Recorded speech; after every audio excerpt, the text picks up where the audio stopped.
Hello and welcome. I'm Melody Yazdani and you're here in Behind the Scenes. Today, we're going to be talking about focal length. You'll get to see a real client shoot how focal length impacts the quality of the portraits, and I'm going to walk you through how you can make decisions and be very intentional about the focal length you're choosing while you're photographing your clients and how it impacts the final portrait.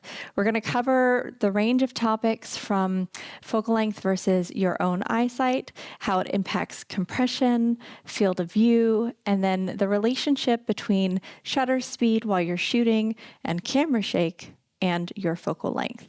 At the very end of this session, you'll get to see a bonus set not related to focal length at all, but we're going to do an additive color set. So we'll talk a little bit about color theory, how we get this incredible additive color set up, and then how you can create variety during that session. So sit back, get ready to take some notes, and enjoy. All right, so first let's talk about what is focal length. So if you're entirely new to this, focal length is the length from the front element of your lens, would be this side, to the sensor of your camera. So you have shorter focal lengths and you have longer focal lengths. And some lenses may be fixed, which means they don't zoom. You have to zoom with your feet, versus zoom lenses where you have one length when it's fully compressed versus a second length, much longer, when it's fully zoomed in. Now, we call this shorter length the wider, because when you are photographing your client or whatever subject you have in front of your camera, you're going to have a wider field of view. So that means if you have the same lens on the shortest length or the widest length pointed at me, then you'll be able to see more of this backdrop versus zoomed in, you'll be able to see less of the backdrop. Additionally, that's going to compress your image. Compression means that your subject is going to appear closer to your backdrop.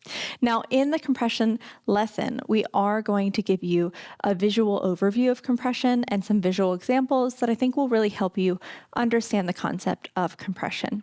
But when we're talking about our focal length, there is one really important factor to consider. I, in general, shoot full frame. That means that the sensor on my camera is roughly the size of a 35mm digital negative with a film camera. You may be shooting with a full frame sensor, or you may be shooting with a cropped sensor. Now, a cropped sensor essentially means that you're just using part of that sensor. And so it's going to be a smaller sensor and not exactly the same size as a full frame. So you may have to buy lenses specifically for your crop sensor camera, or if it is compatible, you may be able to use full frame lenses, but you're actually only shooting the inner middle portion of that lens. So there is a little bit of a calculation. If you say you have a 50mm lens and you're only shooting the middle portion of it, it might actually be equivalent to an 85mm. So it's important to note that our eyes see at roughly 52 to 55mm. So that means if you are shooting on a full frame camera with a 50mm lens, or sometimes you can buy a 55mm lens, that's going to be as close to what our eye sees through your camera. Now, if you put on a 35mm, 100mm, that means that essentially what you are seeing with your naked eye is not what you're actually going to see through your camera. And this is just an important consideration to take in. So if you're shooting with a nice wide lens, you can go all the way up to super wide, which will give you a fisheye effect if you've ever seen the extreme distortion of a fisheye lens, and we can show you some examples. Or you can use a really, really super long lens, which is going to really narrow your field of view, and it's going to compress your image, and it's going to end up resulting in a very storybook feeling, almost a 2D feeling because of that compression. But this lens, the 50mm, is going to give you as close to your eye. So we will do one full set on that 50mm today so that you can see how we would just use one focal length. I will zoom with my feet to give a lot of variety, but I know this is the lens that we recommend that you start out with. It is the lens that I shot maybe for 5 years without any additional equipment, and you can do a lot with this. And then we'll move on to a 70-200 and a 24-70, and we'll show you how those different focal lengths really play into compression and field of view. Now, in the discussion of focal length, it really doesn't matter if you are using a prime lens or a zoom lens. The same qualities and the same rules are going to apply. So if I am shooting, let's say 35 millimeters on this zoom lens, that is going to look the same as a 35 millimeter on a prime lens. Or, for example, if I put my 70-200 at 135, it's going to have very similar qualities to shooting with a 135 prime lens.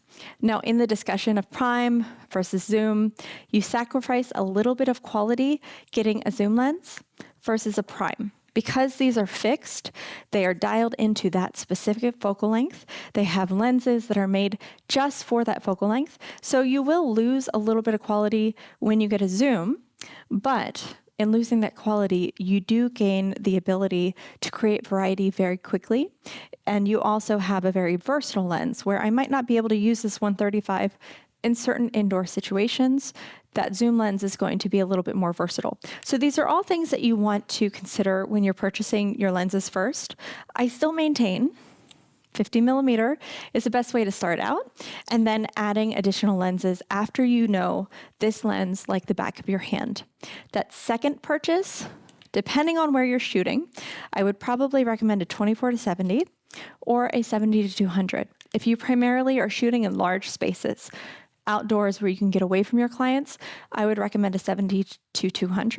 If you're shooting inside primarily in smaller enclosed spaces, I would recommend a 24-70.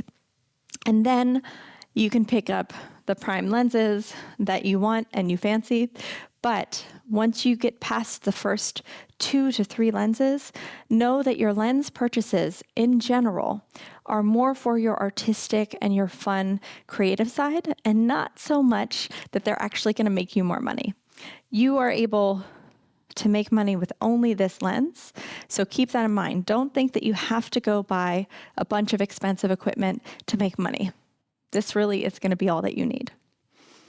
Now, of course, if you're a sports photographer and you need to be able to photograph soccer players, football players, all the way across the field, that's not going to apply.